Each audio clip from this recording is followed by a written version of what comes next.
Jean-Francois Comte is with us now on the phone from Paris. He is the lead portfolio manager at Lutetia Capital.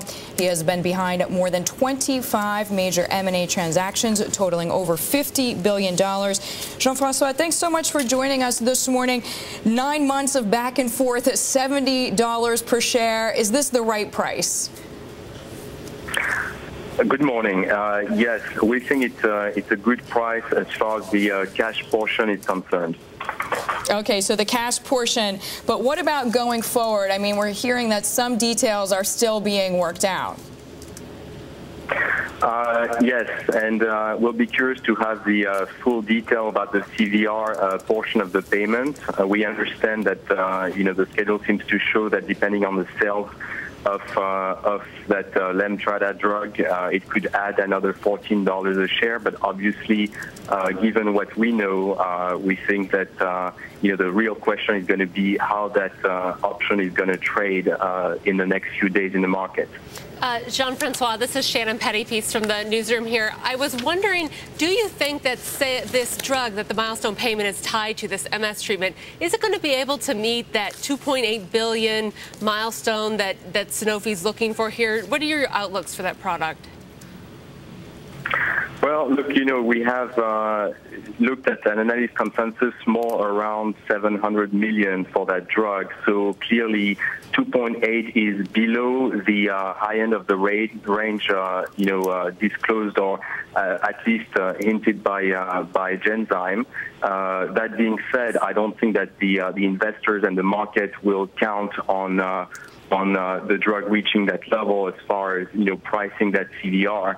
And so, again, the question will be, post-closing, how that, what we call an option at this point will trade in the market.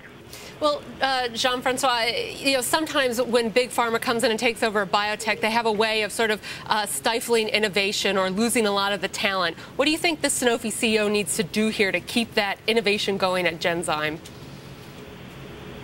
Well, we think that a company like Sanofi is well used to incentivizing the talent, and they have historically had plans that are quite sophisticated. So this is not really a concern as far as Sanofi shareholders. They shouldn't be concerned with that. We think that they will find a way to incentivize the people properly to preserve the talent at Genzyme.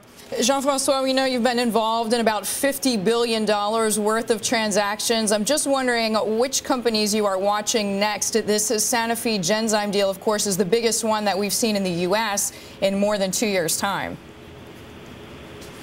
Right. If you're talking about the healthcare sector? Yes.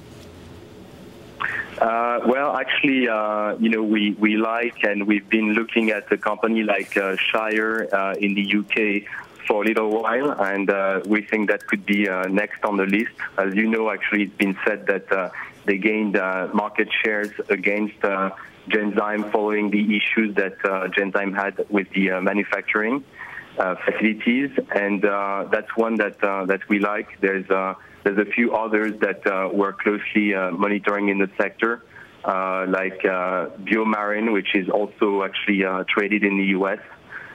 And we are monitoring a few more, as we think that healthcare will clearly be a very active sector in M&A for the next couple of years. Okay, giving us a watch list. Thanks very much, Jean-Francois Comte. He is joining us there on the phone from Paris. He is a manager at Lutetia Capital.